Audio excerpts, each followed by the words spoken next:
Hi guys, my name is Sanjay Gupta. I'm a consultant cardiologist, and today I wanted to do a video for those people who have atrial fibrillation and who've been told that they need to go on blood thinning medication, but the patients themselves are reluctant or apprehensive about going on blood thinners. Okay, and this is not uncommon. I get a ton of people where people come to me and they say that the doctor is saying that I need to go on these tablets, but I really don't want to take them. And so I thought I would do a video to try and discuss some interesting points which may help you make your mind up and make you more comfortable about your decision-making process. Okay, so the first thing to say is blood thinners don't really thin your blood. All right, it's a misnomer. Doctors use it because it's the easy thing to do, uh, but actually, what these medications do is they stop your blood from clotting as quickly, and therefore they should strictly be referred to as anticoagulants. Because you take these medications does not mean that you're walking around with thin blood as such. Number two, AFib, atrial fibrillation, is associated with strokes. And if you take an anticoagulant, you reduce your risk of stroke by 60%. Okay? Aspirin is not an anticoagulant and at most will only reduce the risk by a measly 20%. And therefore, the choice in terms of anticoagulation should be between taking an anticoagulant or not taking an anticoagulant. Aspirin is not really a halfway house as such. It's not an effective halfway house. So aspirin is a waste of time in this setting. Um, so you either choose to be on a proper anticoagulant or you choose to be on nothing at all. Now, remember, a lot of people try and base whether they're going to have a stroke or not on how they feel, okay? How you feel and whether you have a stroke or not are two completely unrelated things. You can feel great and then one day out of the blue you can have a stroke, or you can feel grotty all the time and never have a stroke. So you should not base your decision to take something that covers your future risk on how you feel. Okay, just because I feel well doesn't mean I won't get hit by a car when I go outside. Just because I feel terrible doesn't mean that I will definitely get hit by a car when I go outside. So similarly, you should not base the decision to wear a seat belt when you get into your car on how you're feeling outside, when you're outside your car. So it's really important to base that in mind. It is to bear that in mind when you're thinking of whether to go on anticoagulants or not. Number three, strokes in atrial fibrillation are caused by comorbidities that you carry, not by the atrial fibrillation itself. They're caused by the comorbidities in combination with your age and in combination with the atrial fibrillation, but not just by the atrial fibrillation itself. The risk of strokes is based on by calculating your CHADS2 VASC score. And if you get a chance, do watch my other videos on AFib and you'll understand this. And the higher the score, the greater the risk of strokes. In the UK, currently, if you have a CHADS2 VASC score of greater than or equal to 1 if you're a man, or greater than or equal to 2 if you're a woman, it is recommended that you go on anticoagulants for life. It doesn't really matter whether you are in AFib all the time or not, the risk is the same. Once AFib has been diagnosed once, if your CHADS2 VASC score is high enough, you should go on it is recommended that you go on an anticoagulant, and those values are greater than or equal to 1 if you're a man, and greater than or equal to if you're a woman.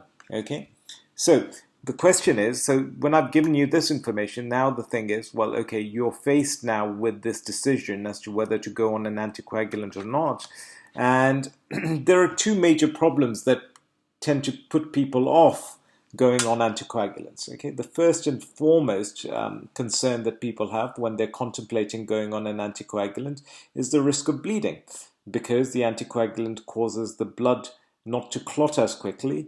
Of course, there is a bigger risk of bleeding. All right, and that could be bleeding because there is an injury. So, for example, you go out, you get hit by a car, you've sustained an injury, a hole has been created, the blood will not clot, and the blood seeps out of that hole.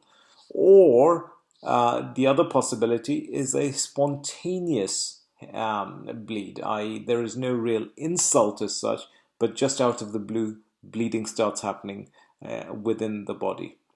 Okay, so that's one of the major concerns people have who don't want to go on anticoagulants. What if I bleed? And the second concern a lot of people have is the hassle.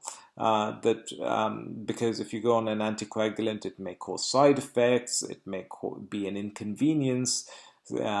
People who go on warfarin have to have regular blood tests, which is a real hassle. So I think what we have to do when you're trying to contemplate why you don't want anticoagulants, because once you have to work that out in your own mind, why don't you want to have the anticoagulant if your risk is high enough? Okay, if it is because it's a hassle and may cause side effects, then there's some good news. All right, not everyone gets side effects. If you do get side effects, most are reversible. It is likely also that you can switch to a different anticoagulant and that may not cause the same side effects. We now have 5 good anticoagulants available: warfarin, dabigatran, apixaban, rivaroxaban, edoxaban.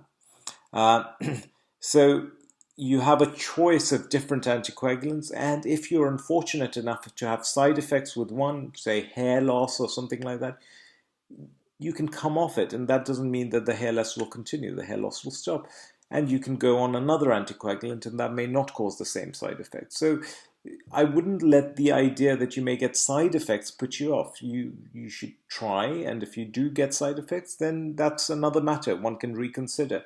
But just the concern of possible side effects shouldn't put you off.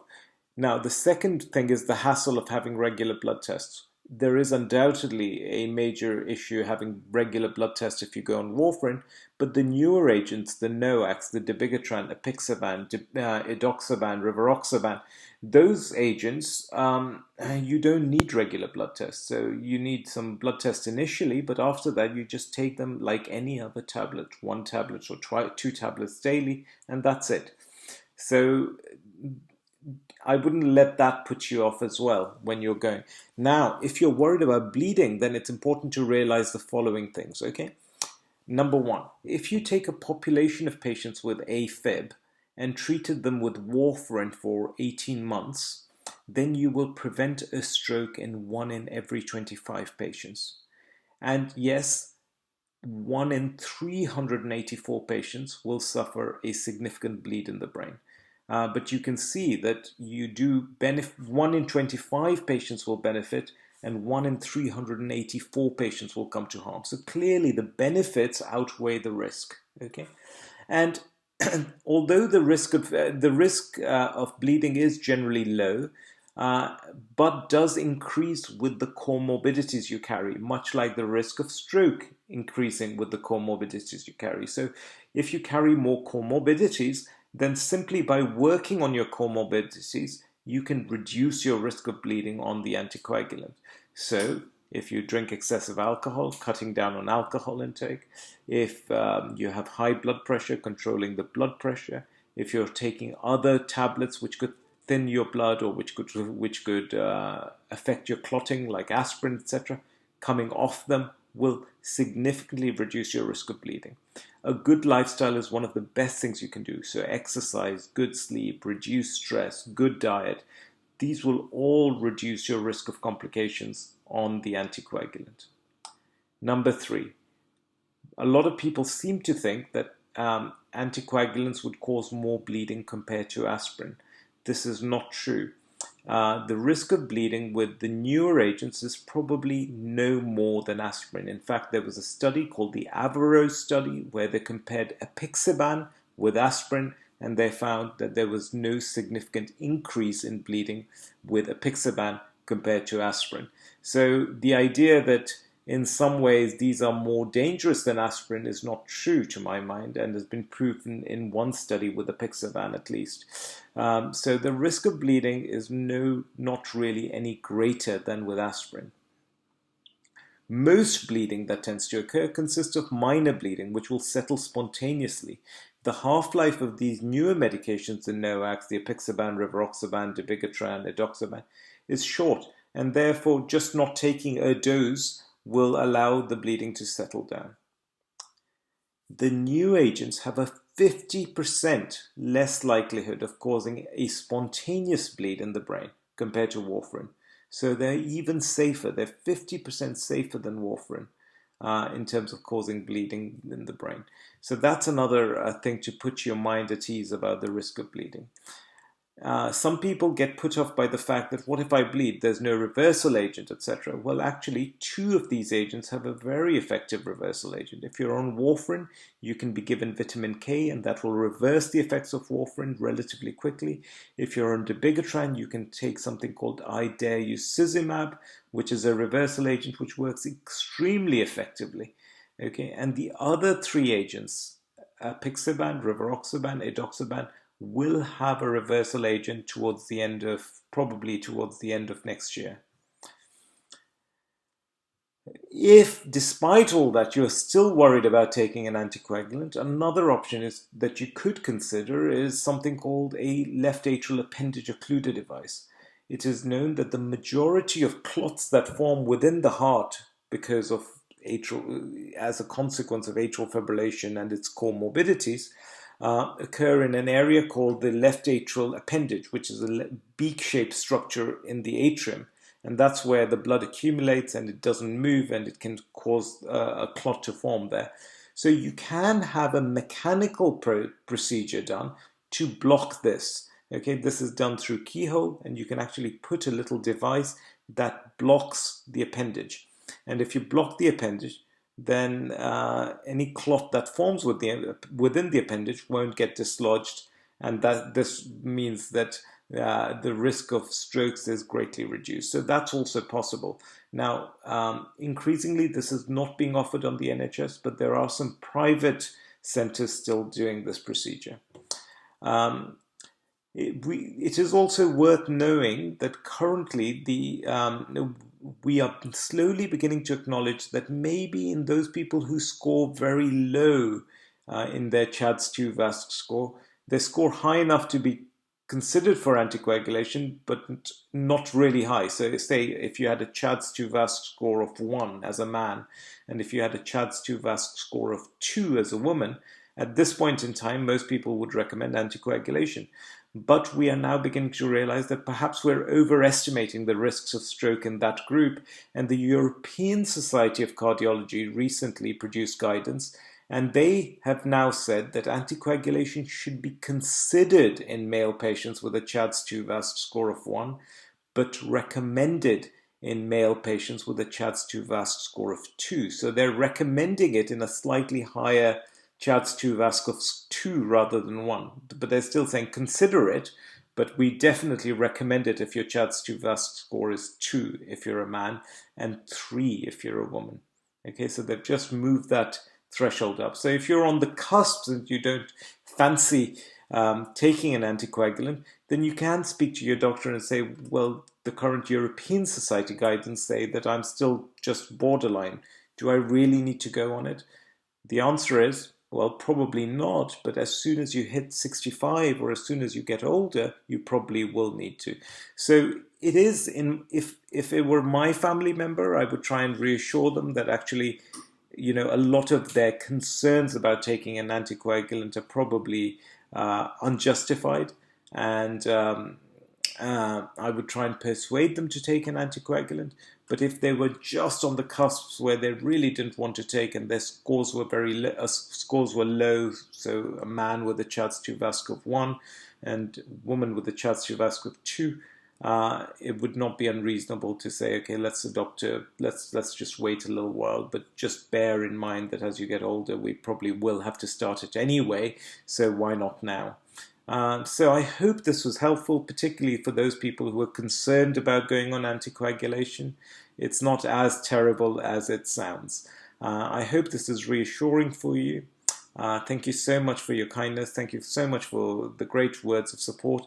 Um, I'm going to start doing a Facebook Live session once every week. So if you wanted to come and ask me any questions and interact with me on my Facebook Live sessions, I'm going to try and do them once a week. So come along to my Facebook page. The way you do so is type in York Cardiology 1, York Cardiology 1 in the search engine, and you should find me. Equally well, you can come and visit me on my website, yorkcardiology.co.uk. And my email address is yorkcardiology@gmail.com. Okay, thank you so much for listening. I hope this was useful to you.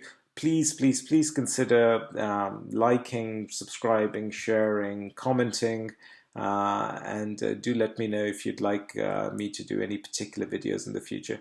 It's really important to me that I give you what you want, but also it fills me with a great deal of happiness when I see my channel grow and more people coming and more people subscribing. So if you get a chance to share my videos, please do. I would really, really appreciate it. Thank you so much. All the best.